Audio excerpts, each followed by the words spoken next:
Our gospel reading today is taken from the 8th chapter of Matthew, starting at verse 5, the faith of the centurion. When Jesus had entered Capernaum, a centurion came to him asking for help. "Lord," he said, "my servant lies at home paralyzed and in terrible suffering." Jesus said to him, "I will go and heal him."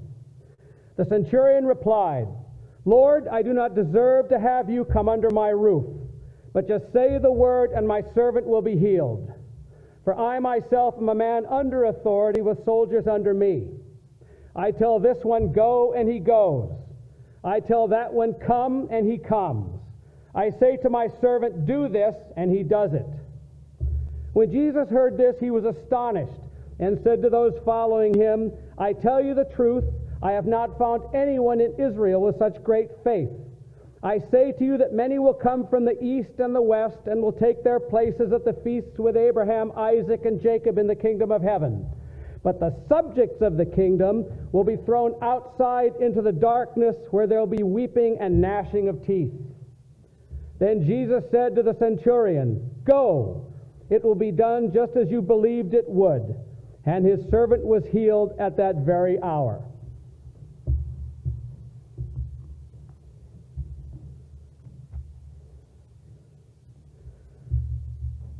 May the words of my mouth and the meditation of my heart be pleasing in your sight, O Lord, my rock and my redeemer.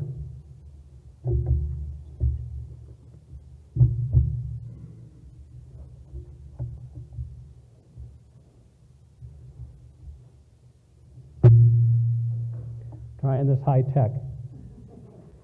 Disclaimer. This lesson contains a discussion of sexual topics, slavery, and it's male-dominated and patriarchal. But that was the world Jesus lived in. I should add further that when I was asked to preach, I thought, well, we had just done the study on gender and sexuality, so I had a sermon from the past that I felt was appropriate. But I thought, gee, people will remember it. And then I dug through my files and found out it was almost 10 years ago. So a lot has happened since then, so this is new. Besides, I'm doing something I didn't used to do. In those days, I was inspired by Pastor Cindy and Reverend Ward Holder, and I'd try to preach off the cuff. And now I'm older, and I forget stuff, so I wrote it out. If you walk into the fellowship hall, you will see a door at the far end of the room. This leads into the study. In the study on the bookcases, you'll see several shelves of English translations of the Bible. Some of these are individual translations. Others are committee translations. Both share one thing in common. Stuff gets lost in translation. Translation is subjective. Whether it is someone translating another's words in real time, or someone translating a document from one language to another, the translator makes a judgment call as to what word or phrase in the new language best expresses what was said in the original language. In biblical translation, these judgments often reflect an editorial or theological position. The gospel passage I just read is a typical Jesus healing story. Someone comes to Jesus seeking healing for themselves or another, and Jesus heals them. End of story. Except in this case, there's more than meets the eye because several important details have been lost in translation.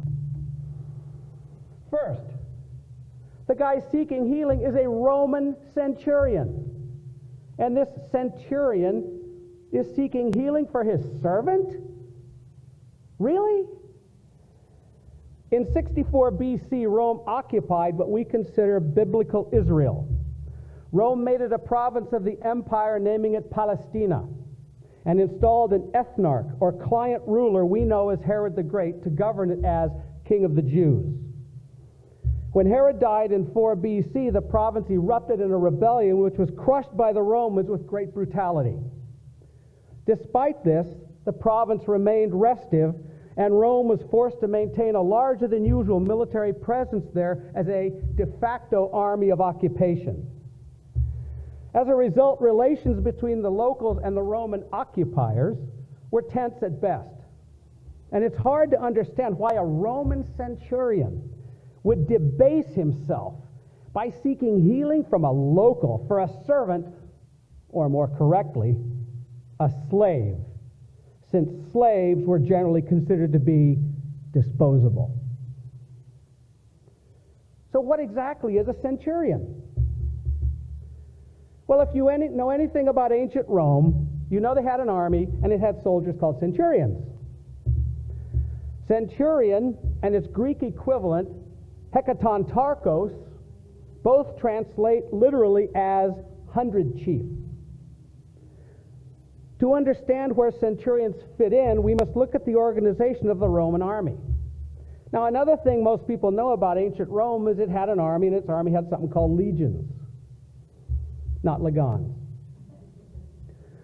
The legion was the largest formation of soldiers in the Roman army, but like all military formations, the legion could be broken down into smaller formations.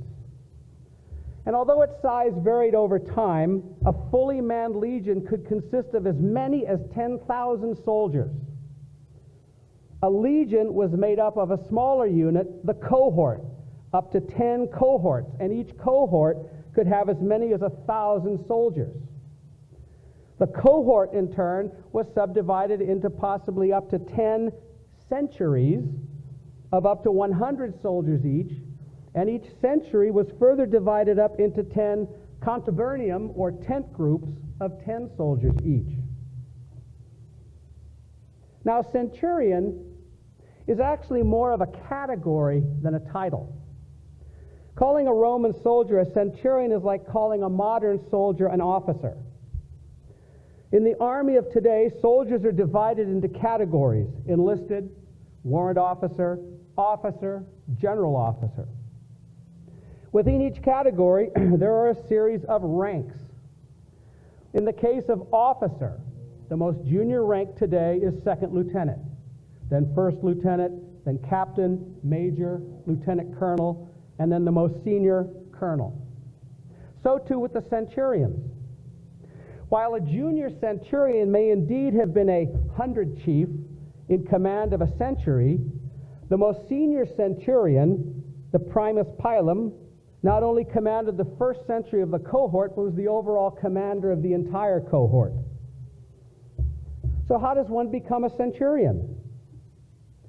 Well, as in the modern military, it may be promotion based on time and rank and time and service.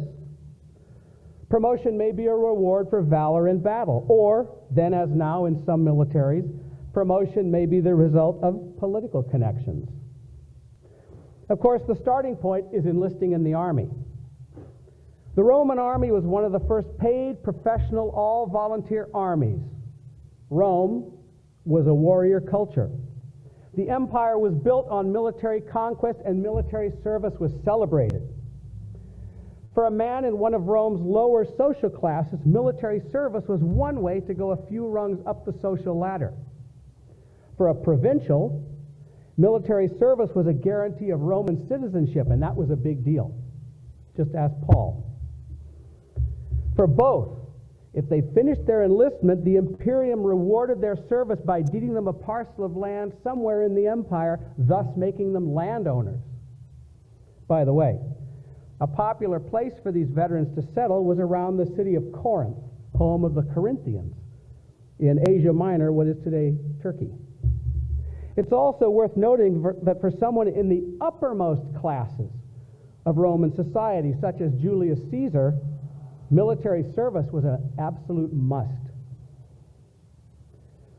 Now in Jesus' world, as in traditional societies today, the primary duty of a male was to marry and begat.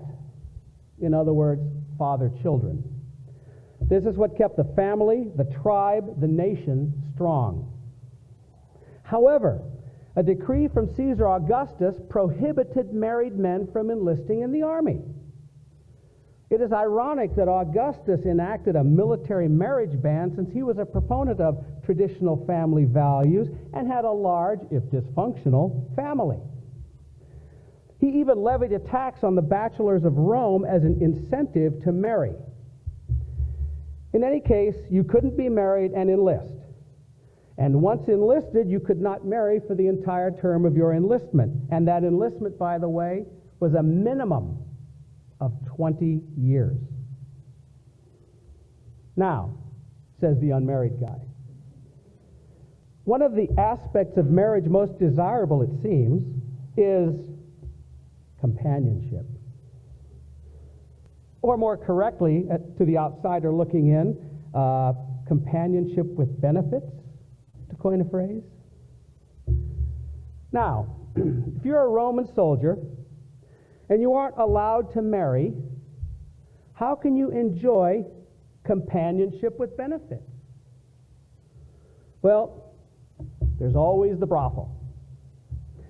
In the Greco-Roman world, unlike later times, brothels were not considered houses of ill repute. They were not stigmatized. They and the sex workers employed by them, female and male, were an integral part of the community, providing an essential service. Wherever the Romans established a permanent garrison, among the businesses setting up shop outside the garrison walls would be a brothel. And when the army was on the march, among the camp followers in the baggage train would be female and male sex workers. Alternately, if you were senior enough and could afford it, you could always purchase a slave. It is worth remembering that the Greco-Roman world of Jesus' time could only function because of slavery. Slavery was pervasive. It was everywhere. Slaves did the grunt work. Now, you've heard the expression, bread and circuses. This wasn't merely a saying, it was government policy. In Rome, in Jesus' time, the men of the lower social classes were unemployed and unemployable. Why would you hire someone and pay them a wage when you could just purchase a slave? So, the government provided free bread and circuses, gladiatorial games, chariot races, the like, every day in order to pacify the mob. But I digress. The slave our centurion purchased would have been a young male in his early to mid-teens. He would accompany his master on the master's deployments, and he would carry out the duties expected of a Roman domestic slave, including being attentive to his master's sexual needs. In the Greek of the New Testament, the most common word used for slave is doulos. Paul, in his letters to his churches, begins them with the salutation, Paulos doulos Iesou Christou. Paul, a slave of Jesus Christ. Doulos is used to describe a slave in the passage I just read, but not to describe the individual needing healing. The expression used here is pais, or boy. More than that, the full expression used here is ho pais mu, boy of me, a term of endearment. So what began as a coerced or coercive sexual relationship has evolved into something much more.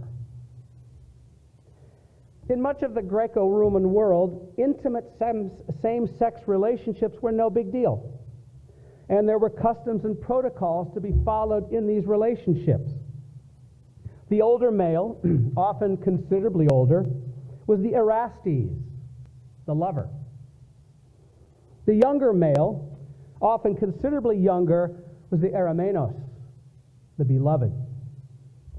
So now, we can begin to understand why a Roman centurion would debase himself by seeking help from a local in healing a slave. This is no longer about a slave. This is about his eromenos, his beloved. And his beloved is paralytikos, paralyzed and in agony. And our centurion would do anything to find healing for him. So, with this as background, let's take another look at this typical Jesus healing story. Our centurion, the Primus Pilus, is the commander of Roman forces in that region of Galilee, perhaps in all of Galilee, with his headquarters in Capernaum. As the area commander, he, along with the civil authorities, is charged with maintaining the Pax Romana, the Roman peace. And to do this, he needs to be kept informed of the situation in the region under his authority, being made aware of possible threats and potential troublemakers, including a certain itinerant preacher and healer from Nazareth. To keep informed, our centurion has at his disposal a network of spies and informants, and he has just received information that Jesus and his disciples are returning to Capernaum from a road trip. Perhaps figuring, what have I got to lose, he resolves to meet Jesus and seek his help. Dressed in the regalia of a Primus Pilus and pulling on the plumed helmet denoting his rank, our centurion calls together his detail of bodyguards and heads out of the compound. As they pass along the narrow streets of the city, the locals make way for the detail, since everyone knows that nothing can ruin your day faster than a run-in with the Romans. Although, according to the Gospels, this centurion is more respected than feared. As they approach the city gate, our centurion sees Jesus and his disciples entering. Our centurion motions to his detail to wait here, and he walks toward Jesus. The locals, bystanders and passers-by, seeing this, stop to see what will happen. This is the area commander, after all, and he's approaching Jesus. Is he going to confront him? Is he going to arrest him? There's a murmur of anticipation passing through the crowd. Our centurion then does something unexpected and unprecedented. He removes his helmet and tucks it under his arm. Then, as now, in the military, when a subordinate addresses a superior, he uncovers. He removes his headgear. With his heart racing, our centurion stops in front of Jesus. Those closest think they see the centurion give a brief nod of his head, another sign of submission, and then address Jesus in Greek as Kyrios, Lord. Now, like many of our brothers and sisters in this congregation, both our centurion and Jesus are multilingual. If our centurion is Italian, his native language is Latin. If he is a provincial from, say, Hispania, or Gallia, or Britannia, or perhaps even Germania, he would speak his tribal dialect in addition to Latin, and as a Primus Pilus, he would not only speak Koine or Common Greek, but also be able to read and write it. Jesus' native tongue is Aramaic, a holdover from the Babylonians. According to the Gospels, Jesus was fluent in liturgical Hebrew, and he would have had some level of fluency in Koine Greek. Why Greek? Because since the conquest of a certain Alexander of Macedon, nearly 2.5 centuries earlier, Greek had become the lingua franca, the common tongue. Greek was, to Jesus' world, what English is to ours, the universal language. And if anyone wanted to interact with the oikomene, or the wider world, one needed some fluency in Greek. So where would Jesus have gained his fluency in Greek? Well, here's another example of translation being subjective. Tradition maintains that Jesus was a carpenter. The Greek word that describes Jesus' vocation is tekton, which translates as builder. There are those who maintain that builder could refer to a carpenter, but others equally maintain that tekton usually refers to one who works with stone. They also point out that in Jesus' teachings, he frequently used stones as metaphors, but rarely used wood. Now, whether he was a carpenter or a stonemason, there would have been little work available in a small village like Nazareth. But a couple of miles up the road is the city of Sepphoris, the capital of Galilee. Sepphoris had been sacked by the Romans when they crushed the rebellion that broke out after the death of Herod the Great, and Herod's successor as the Roman-appointed ethnarch or client ruler of Galilee, Herod Antipas, resolved to rebuild Sepphoris as his capital. Now, during this rebuilding, there would have been all kinds of work for tektons from all over the area, including one from Nazareth, who made the daily trek to Sepphoris, accompanied by his son and apprentice. That's how Jesus gained his fluency in Koine Greek. So, our centurion has walked up to Jesus, taken off his helmet, given it a discreet nod of submission, and has addressed Jesus as Kurios, Lord.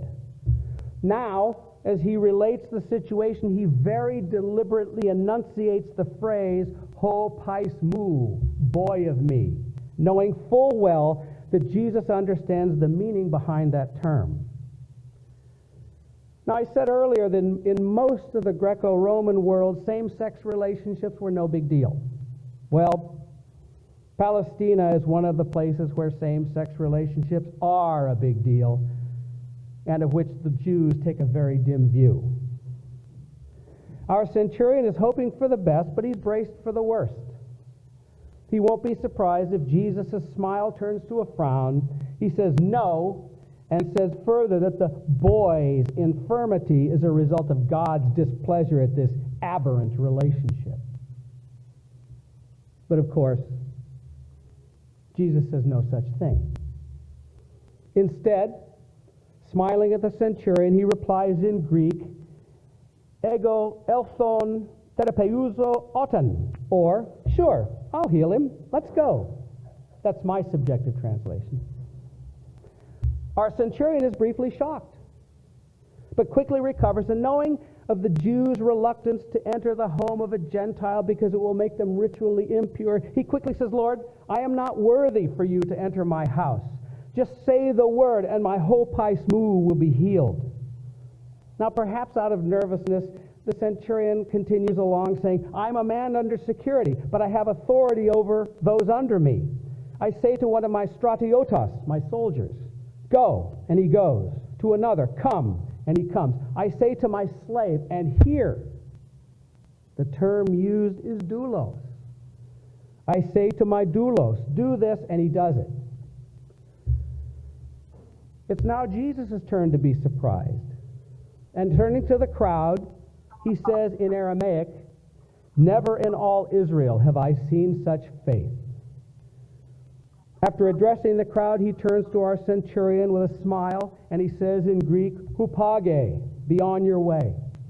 Because of your faith, what you have asked has been done for you.